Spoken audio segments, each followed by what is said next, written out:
¿Cuál es la evaluación que usted hace de este cierre del 2023? ¿Qué esperar del 2024? Un año que comienza con una consulta popular. Una consulta popular que aparentemente tiene 11 preguntas, 10 de ellas relacionadas con la seguridad, con la participación de Fuerzas Armadas en el control de la seguridad, algo que ya se está analizando en la Asamblea Nacional y algo que ha sido mencionado en varias ocasiones por las administraciones anteriores. Buenos días, bienvenido.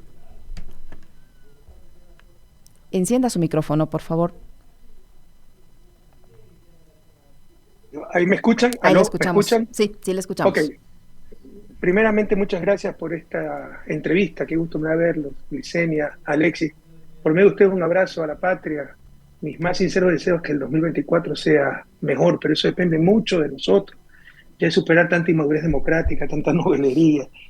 No solo es la maldad de los que nos oprimen, de los dueños del sistema al cual nos volvió la traición de Moreno. Es también muchas veces nuestra predisposición a creer cualquier cosa. Y ahí le respondo un poco la pregunta. 2023 fue un año trágico.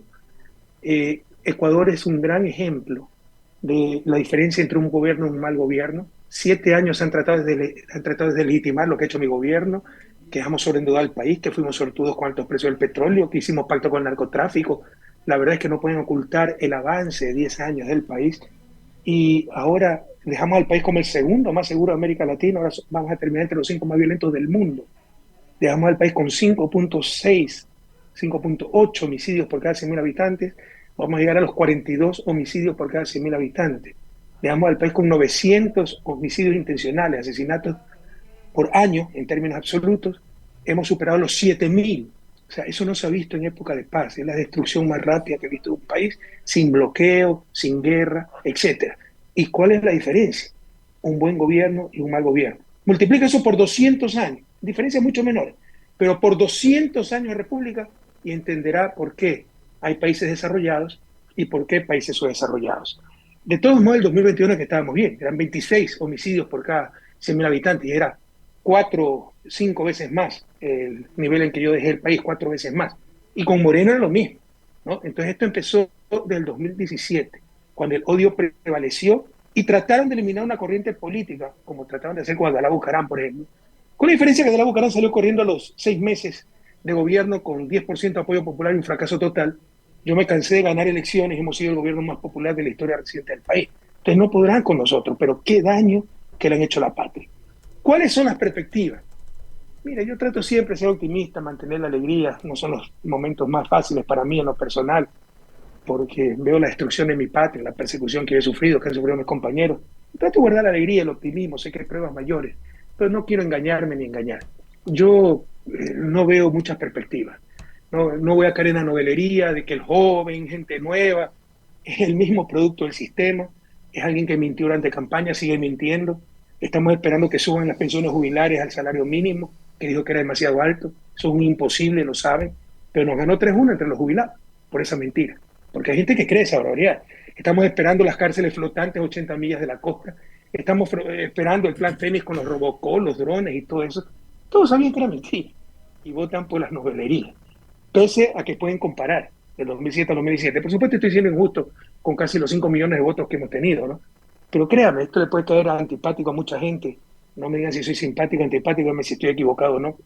Con lo que fue nuestro gobierno 2007 al 2017. Sin hacer campaña deberíamos ganar de largo una sola vuelta. Y perdemos, claro, pudimos ganar en una sola vuelta este año. Asesinaron a Villavicencio y perdimos por 3 o 4 puntos en la segunda vuelta. Pero íbamos a ganar de largo y sin campaña. Entonces nos falta madurar mucho como democracia. Y hoy nos presenta una nueva novelería, perdóname la redundancia. La consulta popular, que es cierto que la propuso en campaña y la gente votó por eso, pero me parece totalmente inoportuno. Ya leí las 11 preguntas, por ahí me faltan Ujú. algunos anexos por movilizar. Pero 80% es puro populismo penal, que se puede hacer a través de ley. O sea, son cosas de sí o sí para darle un baño de popularidad, pero eso nos cuesta 60 millones de dólares, cuando todos los esfuerzos del país deberían ser para superar la seguridad y reactivar la economía, que no hay absolutamente nada al respecto. Y, por ejemplo, la pregunta 11ª demuestra que no saben dónde están parados. Porque si hay algo que atrae al crimen organizado es el lavado de dinero. Y donde más se lava dinero en los casinos, en los juegos de azar. Y quieren volver a poner juegos de azar. Mire cómo está destruido Perú por esos juegos de azar. Pero en todo caso Ecuador es peor, porque tiene dolarización. Y uno de los males de la dolarización es que es más fácil lavar dinero, que ser mucho más cuidadoso. Pero en un esquema dolarizado quieren volver a poner casinos. la fórmula perfecta para que Ecuador sea una lavandería de dinero y se potencie el crimen organizado.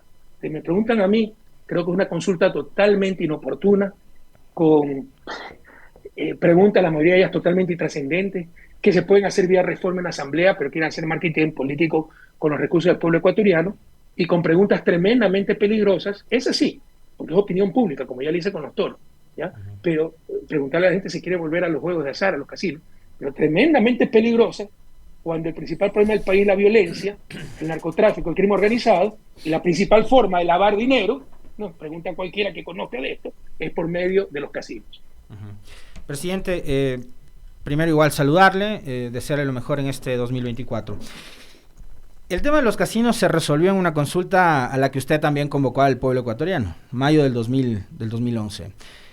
El que hoy se pregunte eso, y a mí sí hay algo que me genera mucho ruido, porque digamos, si yo hago memoria, los casinos donde estaban, en hoteles 5 estrellas, hoteles de lujo, el tema de los hoteles y una cadena de hoteles muy conocida de este país es parte de los giros de negocio de un familiar muy cercano del presidente, ¿no? Entonces uno también se va a preguntar ahí a quién está tratando de beneficiar con aquello, pero quisiera un comentario sobre eso, sobre el episodio del 2011, por qué Correa en ese momento decide meter la pregunta de los casinos y quisiera también, digamos, si usted gusta hacerlo, la comparación con el momento actual que está viviendo el país, que además el 2011 no es del mismo Ecuador del 2024, ¿no? Es un Ecuador totalmente diferente, asediado por la delincuencia, por el crimen organizado, por el narcotráfico. Eso por un lado, y por otro, entender esta consulta popular como una suerte de referendo ratificatorio del mandato de Noboa, tomando en cuenta de que estamos en un año preelectoral y de que en febrero del próximo año vamos a ir nuevamente a elegir gobierno y que Noboa seguramente buscará la reelección. Mire, está hablando del 2011, ¿no? Yo gané la elección, asumí el gobierno en 2007, 4 años después. Esa es la diferencia, responsabilidad cuando se actúa frente al bien común, claro. 2008 me parece que tuvimos la consulta sobre la constituyente, pero así o no, para ser una constituyente, que era mi principal oferta de campaña, no recuerdo si fue 2007 mismo o 2008, creo que fue 2007. Pero consulta con varias preguntas. Recién en el 2011, 4 años después de ser gobierno y en función de las necesidades del país, no para darme ningún baño de popularidad. Por ejemplo, la reforma judicial que fue ejemplo para el mundo. Consulten con todos los jueces, empezando por los pillos que se quedaron en la Corte Nacional porque se prestaron para todo. Si me conocían, si alguna vez hablaron conmigo, ¿usted cree que estaríamos perseguidos si hubiésemos controlado la justicia? Era ejemplo para el mundo, pero como los de siempre dejaron de controlar la justicia, por medio de su medio de comunicación dijeron que ahora sí no había independencia judicial, que nos hemos tomado la justicia. Y mira ahora lo que vemos. En los chats de Leandro Briones se dice que controlan toda la Corte. O sea, Quisela es pana, es cómplice de la fiscal, no le va a pasar absolutamente nada, porque se están tomando, se les fue un poquito de las manos en peleas internas con Terán y esa gente, y entonces están retomando el control de todo para seguirlo dominando de esa forma. Desde 2011 la consulta. ¿Por qué los casinos? Por varias razones, la que le he explicado. Si se quiere luchar contra el crimen organizado hay que evitar el lavado de dinero. Una de las formas de lavar dinero son los juegos de azar. Peor aún en una economía dolarizada. Uno de los grandes peligros de una economía dolarizada es que es muy fácil lavar dinero, porque se gana en dólares y se cambia en dólares, o sea, no hay rastro ahí. Segundo, la ludopatía, el vicio del juego, es un vicio tan grave como la drogadicción, como el alcoholismo. Se pierde, o sea, se destrozan familias enteras. Mira lo que pasó en Perú, que está repleto de estos casinos, incluso en zonas indígenas. Mira el daño, con todo respeto hacia el Perú, que está haciendo la ludopatía y los casinos. Queríamos quitarle ese problema a nuestra patria. Tercero, ya en lo personal, como economista nunca he entendido la base jurídica de una obligación nacida del juego. Es decir, caigo en la tentación de apostar, apuesto, pierdo $100,000 y me arruino la vida. ¿Qué beneficio recibo a cambio? ¿Qué bien y servicio? ¿Cómo se puede obligar jurídicamente a pagar esa deuda? Me parece que son cosas que destrozan las bases mismas de la sociedad, ¿no? Apoyar actividades que no generan valor agregado, aprovechan de vicios de la población que son de muy dudosa procedencia, no son sanas socialmente hablando. Y precisamente por eso se pidió la opinión del pueblo ecuatoriano, porque son valoraciones sociales, normativas que tenemos que hacer, y eso precisamente lo que hay que preguntarle al pueblo. Pero mira, ahora también hay que preguntarle. Ahora el contexto es totalmente distinto. Si nunca fueron convenientes los casinos, peor ahora, donde el principal problema es la violencia, ¿no? Y el gobierno hará campaña a favor para, como usted bien dice, no hacer un baño popular, es decir, tengo el apoyo de la población, me respaldaron con mi consulta, donde el principal problema es la violencia, querer volver a los casinos, por lo menos una locura. Y una última reflexión, pueblo ecuatoriano, quiteña, pichinchana. Solo bueno tener las manos limpias, tener independencia, venir de la academia. Yo no tengo negocio, no tengo intereses creados. Venir de la clase media, no es que tengo familia con emporios económicos, entonces uno tiene total libertad para actuar en función del bien común y no en función de intereses familiares o grupales. Le hablaba yo del contexto, y si quisiera un comentario quizás ahí adicional suyo, presidente. Y este es un año preelectoral, y esta va a ser una consulta que le va a servir a Noboa también como un termómetro. No sé si muy temprano, por cierto, pero va a ser un termómetro para saber cómo llega él con su capital político, si es que lo tiene, hasta febrero del 2025. Vea, me ratifico en lo que le dije. Se parece totalmente inoportuno, me parece hasta irresponsable. Por supuesto que es una jugarreta política y marketing político. En la desesperación de la gente, un presidente nuevo pregunta cualquier cosa, hace creer con sus medios de comunicación que es la gran solución y va a obtener el sí. Y con eso se da un baño de popularidad. Eso nos cuesta $60 millones, distrae energías sociales cuando se nos mueren a diario niños, se destrozan familias por el crimen. Entonces me parece no solo inoportuno, ¿no? Sino incluso, no solo demagógico, sino incluso irresponsable. Lo digo con todas las letras. Expresidente, usted decía que no quiere engañar a la población, que no tiene buenas perspectivas para lo que nos espera en este 2024. Sin embargo, existe un acuerdo, al menos visible, en la Asamblea Nacional con el partido de gobierno, con el Partido Social Cristiano y la Revolución Ciudadana. ¿Hasta qué punto llegará ese acuerdo? ¿Hasta cuál es el límite de ese acuerdo? Ya se ha aprobado la ley económica urgente y ahora está en trámite otra ley urgente en materia energética, que aparentemente también va a tener la misma suerte que la primera, es decir, que va a resultar aprobada. Hablaban de gobernabilidad. ¿Cómo entendemos entonces esa gobernabilidad y esas dimensiones del pacto? Licenia, uno de los problemas de su desarrollo es que no relacionamos causa con efecto.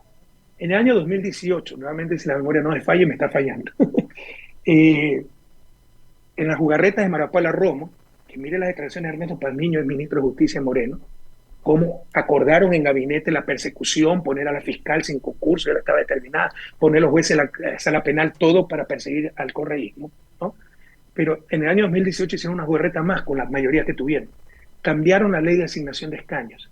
Del método de Home, que prácticamente lo tiene toda América Latina, al método de Western, que lo tiene sociedades, democracias más maduras, donde ya más importante la participación que la gobernabilidad. ¿Por qué? El método de Home, para resumirlo, si usted tiene 2 escaños en una provincia, digamos Napo, ¿ya? Para ganar los 2, necesita ganarle 2-1 al que le sigue. Con el método de Western necesita ganar 3-1. ¿Para qué hicieron eso? Para atomizar la asamblea e impedirnos tener mayoría por nosotros mismos. Si no hay un movimiento con mayoría absoluta, pues de acuerdo. Y la gente después se rasga la vestidura. Los mismos que aplauden, o al menos no reclaman, por el cambio de ley que tanto daño le hizo al país, porque atomizó la asamblea, le hizo perder calidad, la hizo perder gobernabilidad. Los mismos que aplauden eso, o al menos callan, son los que critican después los acuerdos. Entonces, ¿cómo se hace? Pues si no hay en ningún partido con mayoría absoluta. O volvamos al método de Home. Eso lo van a boicotear porque saben que nosotros ganaremos. En todo caso, ¿para qué fue ese acuerdo? Básicamente para la estructura de la asamblea, las autoridades legislativas y las diferentes comisiones. Y le dijimos muy claro que se analizará ley por ley, acción por acción.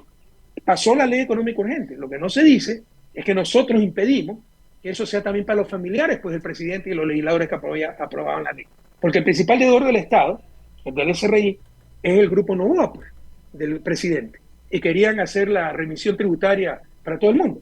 Nosotros impedimos aquello. En todo caso, la ley es muy mala. No va a resolver absolutamente nada. Por ningún lado hay reactivación económica. Esa ley, nosotros tenemos el Hexágono, que era un grupo de ministros que filtraba las leyes, un grupo de expertos. No hubiera pasado ni el Hexágono, que era el primer paso para enviar una ley con iniciativa presidencial. Entonces, pero para que aquí es palo porque bogas, palo porque no bogas. Si tenemos un acuerdo, ¿por qué tenemos el acuerdo? Si no tenemos el acuerdo, ahí está. Los correístas oponiéndose a todo y por eso fracasó el pobrecito de Noboa, como quisieron decir con Lazo, ¿se acuerdan? Entonces, estamos apoyando en lo que es razonable sin pasar líneas rojas, a pesar de que no nos convence en absoluto. Algo similar con la ley energética, donde también hay líneas rojas. Quieren perdonar intereses a los grandes deudores, vaya a ver quiénes son, del sistema eléctrico, y quieren facilitar la privatización, que la Constitución la establece. El sector privado en casos excepcionales. La ley repite la palabra excepcional, pero después pueden decir en el reglamento cualquier cosa para definir excepción y privatizar todo. Entonces vamos a ser muy cuidadosos con esa ley, pero es una nueva ley, una jura a la bandera, porque para el problema eléctrico que vivimos, no es ley. Tanto lo reconoció ese sinvergüenza. No invirtió un centavo en el parque termoeléctrico que era público y él cree que debe ser privado. Por eso lo dejó destrozar el parque termoeléctrico.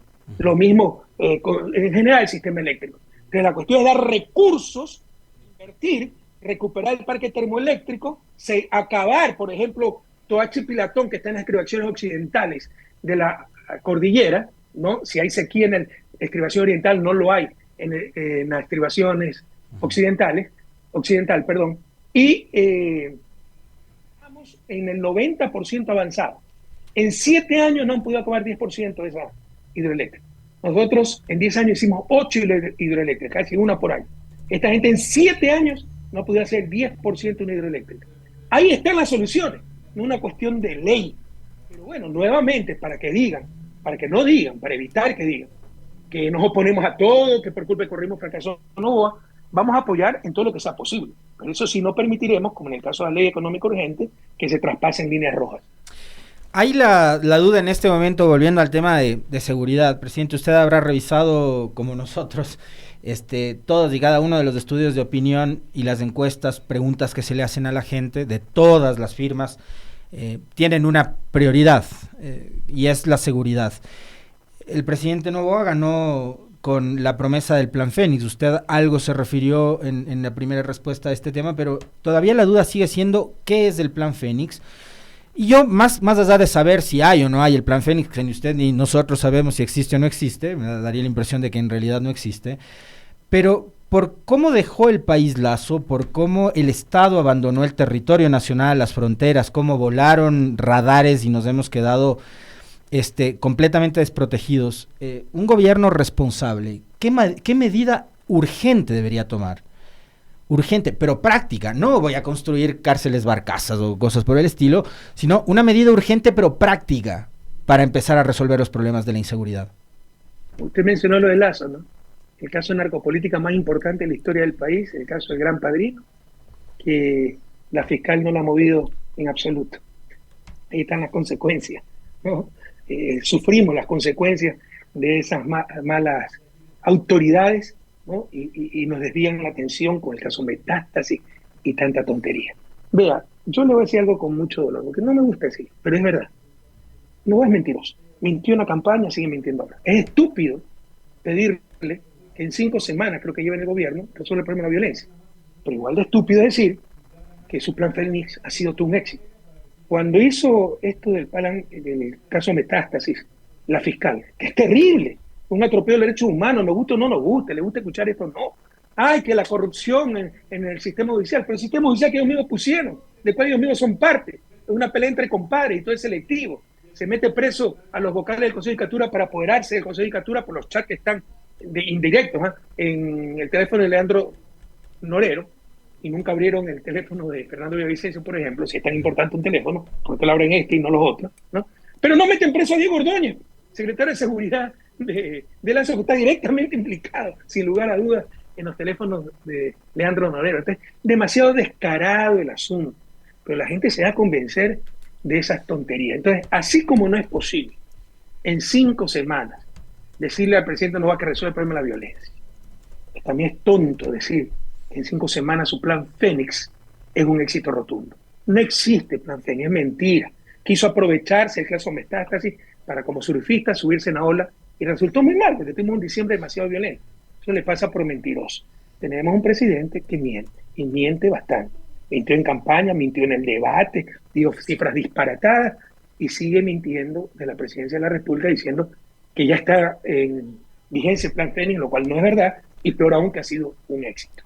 ¿Qué haría yo? Inmediatamente lo dijimos, ¿no? conseguir recursos, y se puede, como la Reserva Inmovilizada en Suiza, para aplicarle a la policía, a las Fuerzas Armadas, que dijeron durante años que la culpa era de Correa porque no se podía movilizar, y luego ya la sacaron a las calles, la metieron a las cárceles, porque siempre se pudo, ¿no? Queríamos hacer una reforma constitucional para que no haya pretexto, porque sí es cierto que los jefes militares, para lavarse las manos, algunos, decían que no se podía, de acuerdo con la Constitución, cuando siempre se pudo. Para quitarle pretexto queríamos dejarlo más claro, pero siempre se pudo. De sacar esas policías, Fuerzas Armadas, con suficientes recursos, que sepa, es una ministra de Interior encargada del Interior y de Gobierno, que no sabe dónde está parada, no sabe dónde está de seguridad, ¿no? Y empezar, como lo dijimos, acciones internas y acciones internacionales, porque el crimen organizado se combate con coordinación internacional, cortando las fuentes de financiamiento, lavado de dinero, etcétera, para atacar ese crimen organizado. Y uno de los objetivos inmediatos era retomar el control de las cárceles. Pero para eso se necesita gente que sepa poner gente honesta y que esté dispuesta a jugarse la vida. Lamentablemente no tenemos eso en estos momentos en Ecuador. Pero el presidente dio algunos cambios, como por ejemplo en la cúpula de las Fuerzas Armadas y la Policía Nacional, y eso es visto por algunos analistas de seguridad como un primer paso. No es una novedad ya en este punto que las cárceles no estén controladas por el Estado. ¿Hasta qué punto ahora, si simplemente este denominado Plan Fénix, se podría tomar ese control o retomar el control por parte del Estado en las cárceles cuando están las instituciones que manejan las cárceles tan contaminadas? Usted lo ha dicho, pues si están las instituciones contaminadas, no se va a poder retomar el control de las cárceles. ¿Y quiénes son los encargados de las instituciones? El Ministerio de Gobierno, que ahora es Ministerio del Interior también, está la misma ministra encargada, el Ministerio del Interior. Ya no hay Ministerio de Justicia, ¿ya? La Secretaría Nacional de Prisiones, ¿no? SENAI, no sé qué significa exactamente, pero eliminaron el Ministerio de Justicia. Entonces las instituciones, ¿no?, deben retomar el control de las cárceles, pero las personas de carne y hueso dirigen esas instituciones. Y esas personas no saben dónde están paradas. Fue un gran paso, por supuesto, cambiar una cúpula corrupta. Pero, ¿por qué, por ejemplo, cómo se llama este señor, el general que estuvo implicado en el caso Leandro Norero, Pablo Ramírez? Pablo Ramírez. Por todos lados implicado. ¿Por qué no está preso? Usted ve la doble moral. Usted ve que sabe demasiado. Entonces, es parte del sistema. Lo han calmadito. ¿Se dan cuenta que caso Metástasis, que tanta propaganda han hecho, que la quieren poner a la fiscal inepta esa como Mujer Maravilla, es contra un narcotraficante muerto? ¿Qué narcotraficante vivo está preso? ¿Qué jefe de la mafia vivo está preso? Todo sí, igual, no se engañan. Nos están manipulando. Entonces, se puede hacer muchísimo más. No lo va a hacer solo el presidente. Debe hacer un equipo de gobierno que no veo por ningún lado. Expresidente, el ex vicepresidente de la República, Jorge Glass, está asilado en calidad de huésped en la Embajada de México en Ecuador. Es posible, y como también es no posible, cualquiera de las dos opciones puede pasar, pero es posible que le concedan el asilo que ha solicitado. Él está enfrentando un nuevo proceso judicial, esta vez por la reconstrucción de Manabí, y su solicitud de asilo se produjo en momentos en que la fiscal pidió al comandante de policía que lo localice, lo ubique para que cumpla una diligencia. En caso de que le den el gobierno mexicano ese asilo al ex vicepresidente Glass, el gobierno ecuatoriano, apegado al derecho internacional, deberá concederle el debido salvoconducto. ¿Qué pasa si eso no ocurre? Pero primero reflexionemos sobre el caso Glass, porque es demasiado grave, ¿no? Usted mencionó el caso Reconstrucción, Licenia, Alexis. Ustedes son periodistas, dense la conciencia social. ¿Le puede explicar al pueblo de Pichincha, al pueblo ecuatoriano, qué es el caso Reconstrucción? Porque yo en redes, y así lo publicaron medios digitales totalmente vendidos, podridos, propiedad de banqueros, como Primicia, La Historia y tanta tontería, que era por sobreprecios. El caso de Reconstrucción no es por sobreprecios, es por una opinión. Porque Celio opinó, que perseguía a los correístas, opinó que el Parque Las Vegas, la carretera Manta-Coliza, ser parte de la reconstrucción porque no es reconstrucción. Omiten incluso el título total de la ley, que es reconstrucción y reactivación. Entonces ellos opinan que eso no debió hacerse, porque no era reconstrucción. Bueno, reconstrucción tampoco son los nuevos barrios. Reconstrucción tampoco son los nuevos mercados.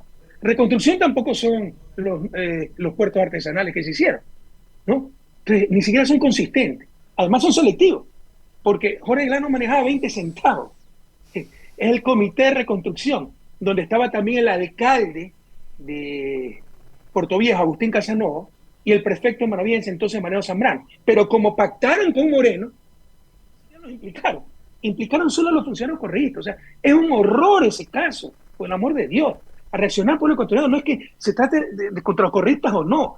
Hay cosas que traspasan la lucha política. Ya atentan contra principios no solo sociales, sino civilizatorios. No puede haber tanto descaro. Ese juicio es por la opinión de Celi, recogida por la sinvergüenza de Salazar, de que no están de acuerdo que se haya hecho el Parque Las Vegas, que no están de acuerdo que se haya hecho la carretera Manta-Colís, que de acuerdo con ellos había otras prioridades. Pueden pensar lo que les dé la gana, pero para eso uno es funcionario público, para tomar decisiones. El daño que le hacen al país, usted sabe quién más va a tomar decisiones con estos antecedentes. Pero no solo eso, se hacen las cosas inteligentemente. Es obvio que la carretera Manta-Colís es reactivación económica. Es obvio que el Parque Las Vegas es regeneración urbana y que reactiva económicamente a Puerto Viejo. Pero no solo eso. Donde se hizo el Parque Las Vegas es una zona sísmica. No podía construirse nada en el futuro. Para evitar que un irresponsable permita construcciones, se hizo el parque. Sabemos hacer las cosas. Y por eso, perseguido juicio penal, 3 funcionarios de mi gobierno. Pero no solo aquellos. Usted ha dicho que ordenó llevarlo a interrogatorio, no sé qué palabra utilizo. Pero se olvidó decir que también habían ordenado en ese mismo oficio la inmovilización e incluso traerlo sin esposa como gran concesión, que no venga esposado, pero sí ubicarlo, localizarlo, inmovilizarlo y traerlo a Quito. Eso se llama detención arbitraria. Eso no lo puede hacer la fiscal, eso solo puede hacerlo un juez. Pero en el país se hace lo que les da la gana. Y de nuevo, con el salvoconducto, intentarán hacerlo. De acuerdo con la Convención de Caracas, 1954, si nuevamente la memoria no me falla, es el Estado que otorga el asilo, el que decide, juzga el delito. Es que no es para cuestiones penales. Ellos, si es persecución política o cuestión penal. Es que ¿quién va a decir? Estamos persiguiendo a Jorge Glass por ser correísta. Va a decir que es corrupto, asesino, violador, secuestrador, todo lo que nos han dicho. Es obvio, pues. Acá, aquí, en la época de Franco, en la época de Pinochet, para perseguir a la gente, ¿ustedes creen que decían es perseguido político? Se inventaban cualquier delito. A lo de la izquierda revolucionaria en Chile decían que eran asaltantes de banco, para acribillarlos, para meterlos presos, para desaparecerlos. Pero no somos tan ingenuos, por el amor de Dios. Entonces, es el Estado que otorga el asilo el que decide si es perseguido político o no. Y una vez que otorga el asilo, no es discrecional del Estado donde se encuentra el asilado. Por convención, Caracas, firmada por Ecuador, tiene la obligación de dar el salvoconducto. Vamos a ver pues, cómo se comporta el gobierno de Noboa. Si cumple con sus obligaciones internacionales o cae en lo mismo que hizo Lazo, ¿no? Perdónenme la expresión, pasarse por el forro de los convenios internacionales y desatar toda su ira, toda su frustración contra tal vez la persona más perseguida de la historia reciente del país como Regla y contra un movimiento político. Presidente, yo le hablaba hace un momento con respecto al tema de la consulta y de Noboa, pensando en que este es un año preelectoral, pero no es un año preelectoral solamente para Noboa y para sus aspiraciones políticas, sino para todas las organizaciones políticas de este país. Y eso indudablemente me hace pensar que la organización política más grande, más organizada, si se quiere, actualmente por además su nivel de incidencia, no solo en el Parlamento, sino también en los gobiernos locales, por los resultados que obtuvieron en febrero pasado del 2023, el número de alcaldías y prefecturas, es la Revolución Ciudadana. ¿Cómo va a enfrentar este 2024 de cara a una nueva elección presidencial, la del 2025, su partido político, tomando en cuenta de que, insisto, estos antecedentes que mencionaba, es la organización política más grande que tiene este país, pero que sigue teniendo a su principal líder afuera? Usted lo ha dicho. Nos sobreestiman tanto que tenemos que dar explicaciones por qué no ganamos. Deberían explicar por qué no lograron liquidarnos. Usted mencionaba hace poco una encuesta que salió donde Noboa tenía, creo, un 70% de popularidad y el que le siguiera yo con 51%. Pero ya hace 7 años no estoy en el país. No ejerzo cargo público. No, tenía un discurso único de difamación. Tengo 52 indagaciones penales. Noboa en ese momento no tenía ni un mes de presidente. Que yo vuelvo al país, los pulverizo. Y ellos lo saben. Es por eso hacen lo imposible para que no pueda regresar. Y con el golpe judicial que acaban de dar, y que nadie se engañe, ese fue el objetivo de Metástasis, ¿no? Tratar de evitar el juicio político y tomarse nuevamente el Consejo de Captura, del cual habían perdido control, ¿no? Entonces, con el golpe judicial que acaban de dar, y con eso van a controlar el concurso de jueces, ¿qué juez se va a atrever a hacernos justicia? Lee esa sentencia, así como le pido que lean la acusación de caso de reconstrucción. Analicen públicamente, traigan analistas profesionales, enemigos de Correa, siempre y cuando sean honestos y sepan derecho. Que analicen pues la sentencia del caso Soborno, por influjo psíquico, donde dicen que yo manejaba el sistema de compras públicas. El presidente no maneja el sistema de compras públicas. Esos son los errores, pero de base, que anulan todo el caso, en el dichoso caso Soborno, que además nunca existió soborno, nadie lo ha reconocido, nunca los probaron, sino que ponen contratos aquí, supuestos apoyos electorales por acá, nombramientos de funcionarios, cosas inconexas totalmente. La mejor forma de saber cuándo en una sentencia, eso me enseñó un gran jurista latinoamericano, cuando una sentencia es vacía, es mientras más larga es. Vaya a ver esa sentencia de 680, 800 páginas llenas de parafernalia, porque no hay sustancia, no tienen caso, ¿ok? Te pongan a estudiar esos casos. No resisten el menor análisis, pero no, hay errores de fondo. Hay el recurso de revisión siempre en los juicios penales, que si hay prueba nueva, ya se puede presentar esa prueba y derrumbar todo el caso. Por ejemplo, si lo acusan usted de asesinato porque desapareció una persona y después de 15 años lo condenan a 30 años, aparece el supuesto muerto, tiene que revisar el caso. Por eso los casos penales nunca están cerrados definitivamente. Tenemos pruebas más que suficientes.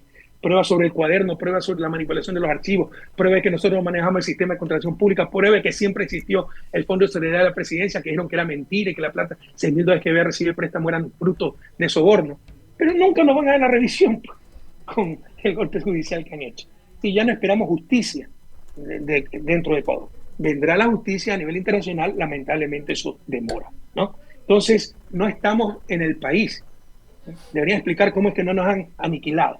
Pese a eso, somos de lejos la principal fuerza política, pero luchamos con cartas inclinadas. Entonces, ¿qué vamos a hacer en el 2024? Por supuesto, tratar de ganar las elecciones, pero eso ya depende del pueblo ecuatoriano, porque, le insisto, así puede caer antipático. No me digan simpático, antipático, prepotente, no, díganme si estoy equivocado o no.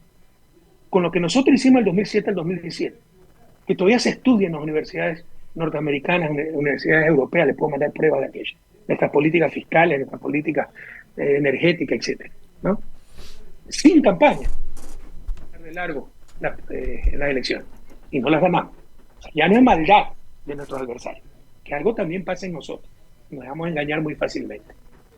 Expresidente, pero ¿van a mantener a Luisa González como candidata a la presidencia de la República para el 2025 o van a buscar otro candidato o candidata? Por supuesto, Licenia, que es muy prematuro para decidir aquello, ¿no? Tenemos que esperar un poco. ¿Y la renovación de directivas, esos procesos internos, avanzan? ¿Hay unidad en el movimiento o a raíz de...? Se está avanzando, pero es muy, muy difícil. Pero mire, entre otras cosas, es que esa es la locura del país, ¿ya? Por ejemplo, si se pide una colaboración a los diputados, diezmo, corrupción. Eso es lo más normal. En el Europarlamento, el propio Europarlamento como institución retiene, me parece, el 30% del sueldo de los europarlamentarios para el partido respectivo. Entonces uno no se puede financiar con las autoridades que llegaron por elección popular, apoyadas por el propio movimiento político. No se puede financiar, sino hasta límites muy bajos, con donaciones particulares, lo cual beneficia a los Novoa, a los Lazos, porque ellos no tienen que pedirle plata a nadie, porque tienen plata ilimitada, ¿no? Y no se puede financiar con los militantes. Usted sí sabe, nosotros tenemos 280,000 registrados. Con que nos den $1 mensual. Tenemos $280,000 mensuales para pagar plantilla a tiempo completo, oficinas, sedes, etcétera. Pero no se puede, porque se le ocurrió al Consejo Nacional Electoral hacer un reglamento donde dice que hay que llenar un formulario cada vez que se done y justificando los fondos, así sea $1. ¿Qué están buscando? ¿Qué están haciendo? Pero esa es la locura del país. Entonces, tenemos problemas de financiamiento, cómo actuar, etcétera. Estamos tratando de superar todos esos problemas para reestructurar el movimiento, que recuerden, teníamos Alianza País, el movimiento mejor estructurado y más grande de la historia del país, nos lo robó Moreno de forma absolutamente ilegal, con el aplauso de los odiadores, y mire cómo lloramos lágrimas de sangre por romper el Estado de Derecho. Hace 2 años nos pasaron un movimiento que se llama Compromiso Social, ahora se llama Revolución Ciudadana, pero todavía en condiciones absolutamente contrarias y precarias estamos tratando de organizar ese partido. Uh-huh. Más allá del tema nombres, que sí yo también coincido, es como muy prematuro en este momento. Hubo hace poco además renovación de la directiva, se ratificó a Luisa González como presidenta, Tonelo como vicepresidente y Andrés Arauz como secretario. Quizás pasa por revisar los idearios, presidente. No sé, ayer teníamos nosotros un analista acá, Salvatore Foti, y él nos decía, nos hace falta retomar nuevamente las elecciones y las decisiones de los ciudadanos sobre la base de la ideología de los partidos, porque hoy tenemos un presidente que no sabemos qué tipo de ideología representa. Acá hace mucho que la izquierda está representada por la Revolución Ciudadana, pero quizás esa izquierda también durante los últimos años tendrá que replantearse, ir reformulando sus discursos, sus propuestas, empatarse quizás con las nuevas necesidades que tiene hoy la población, que tal vez no eran o no son las mismas que tenía el país del 2007 cuando asumió Rafael Correa. ¿Por dónde pasa también la renovación política, no solo de los nombres, no solo de los cuadros, sino también de los pensamientos y hacia dónde debería ir la izquierda latinoamericana? Ayer le leía una entrevista en Jacobin a Álvaro García Linera, que él decía, la izquierda tiene que pensar en la economía social, en resolver los problemas urgentes económicos de la población, en acercarse más a la clase trabajadora. No sé, ¿por dónde pasa ahora entender estas nuevas sociedades que tenemos, presidente? Revolución es constante renovación. Siempre lo hicimos, lo hacemos y lo haremos. Dicho esto, Alexis, con todo cariño, no es la razón a lo que no la tiene, porque en su pregunta está tal vez intrínseca la duda de que, o la cuestión de que, bueno, tenemos que renovarnos porque nos quedamos obsoletos, la culpa es nuestra. No es verdad. Yo no estoy de acuerdo con eso, que tenemos una nueva sociedad, los problemas son distintos. Los problemas son los mismos en 2007. Acuérdense cuando yo llegué al gobierno, acuérdense, ¿ya? Había inseguridad, había cortes de luz, había una crisis bancaria irresuelta. La ajedrez, ya se olvidaron. Entonces, era una galimatía. Y todos nos pusimos a trabajar, no a quejarnos, y resolvimos y dejamos al país como ejemplo para América Latina. Lo que dice Álvaro García, un querido amigo, ya lo hemos hecho. ¿Acaso no hablamos de la economía popular y solidaria? Siempre lo he dicho. Habla de eficiencia, nosotros debemos hablar de eficiencia. Porque la verdadera eficiencia, que es la eficiencia social, que es la eficiencia productiva, utilizar de la mejor manera los recursos en los usos asignados, pero la eficiencia asignativa también es enviar los recursos sociales a sus usos más valiosos. Concepto. Usted puede tener una fábrica de armas y manejarla muy eficientemente, pero socialmente es lo más útil, que no hay eficiencia asignativa. Y para eso el Estado, la acción colectiva, es sumamente importante. Lo hemos hablado y tuvimos gran éxito. Crecimos más que el promedio de América Latina con un sistema dolarizado. Los que entienden de economía saben que con una moneda dura es muy difícil crecer. El PNUD nos clasificó de país, Banco Mundial, de renta media a renta baja a renta media. Naciones Unidas nos reclasificó de desarrollo humano medio a desarrollo humano alto, con lo cual yo ni siquiera estoy de acuerdo. Hay graves deficiencias en ese indicador, pero obviamente mejoramos. Que lo que hizo Álvaro García, lo hicimos durante 10 años. Y los problemas, claro que hay matices, pero son básicamente los mismos. Pero en eso también el periodismo ayuda, con todo respeto, tal vez un poco a confundirnos, porque le hace creer a la gente que se hace algo nuevo, la novelería, cuando son esencialmente los mismos problemas del 2007, que los encontramos, los enfrentamos y los superamos muy exitosamente. Y hoy volvemos a lo mismo y la apostamos por la novelería. No perdamos la cabeza, no perdamos la orientación, no demos la razón a quienes no la tienen. Siempre renovarnos, permanentemente. La vida es renovarse cada minuto, pero sin perder la perspectiva de que lo hicimos muy bien y básicamente enfrentamos los mismos problemas que encontramos en el 2007. Expresidente, ¿qué mensaje le deja a los ecuatorianos para este 2024, tomando en cuenta que hay muchísimos de nuestros seguidores, de nuestros oyentes, de quienes nos siguen a través de redes sociales, que le envían mensajes de bienestar para este año desde todos los puntos del país, desde Washington, desde Europa, desde China, desde todo lado, que le están escuchando, están observando esta entrevista? ¿Qué mensaje les deja tanto a los ecuatorianos acá como a los ecuatorianos en el exterior que le están escuchando, presidente? Siempre de esperar. Y voy a empezar por mí mismo. Debo hacer un gran esfuerzo. No son los mejores años de mi vida. Ha sido muy duro estos 7 años. Tener que luchar para demostrar que no soy deshonesto. Mira, a mí empezaron acusándome de secuestrador, ¿se acuerdan? Un policía al que ni conozco. Que después reconoció que lo sacaron de la cárcel y lo amenazaron con 9 años de cárcel si no me acusaba. Y me conocía. Pero no pasó absolutamente nada. Chicais. Ya todo el mundo se ha olvidado, ¿verdad? Y me involucraron en el secuestro de un delincuente que 2 meses después de supuesto secuestro fue deportado de Colombia. ¿Para qué lo van a secuestrar si ya estaba casi concedida la deportación? ¿Alguien me puede explicar eso? Pero todas esas tonterías creían. Hicieron show. La Posta, que ahora dije está perseguida, hizo hasta una obra de teatro financiada por la Contraloría. Se olvidaron ya de aquello. Bueno, fue con el cuaderno de Pamela Martínez que hizo la obra de teatro. Me estoy equivocando de horas. En todo caso, me han acusado de secuestrador, ¿no? Me han acusado de, bueno, el último caso es de un asesinato, me parece, ¿no? De asesino. Revisen lo que le dé la gana a mis cuentas y mientras más escarban, más encuentran su dinero. Y cuando no encuentran el nuestro, estos odiadores, la conclusión es que somos tan corruptos que sabemos esconder bien la plata. ¿No? Llevan años con esta narrativa narcopolítica. Como tuvimos paz en mi gobierno, es que pactamos con los narcopolíticos, con los narcotraficantes, y la prueba es que la FARC me financió en el 2006. ¿Usted cree que si la FARC me hubiese financiado, no tendría orden de prisión hasta el propio Estados Unidos? Porque no encuentran nada, saben que es mentira, ¿no? No, es que el 2008, 2009, con la pacificación de las pandillas, nos tomamos una foto con Leandro Norero, cuando tenía creo 18 años. Esa pacificación de las pandillas dio la vuelta al mundo, juegan con cosas sagradas, destrozan los cimientos mismos de nuestra sociedad. No es que sacamos la base Manta, después de la base Manta, la seguridad mejoró exponencialmente, recuperamos soberanía, éramos capaces de marchar con nuestros propios pies.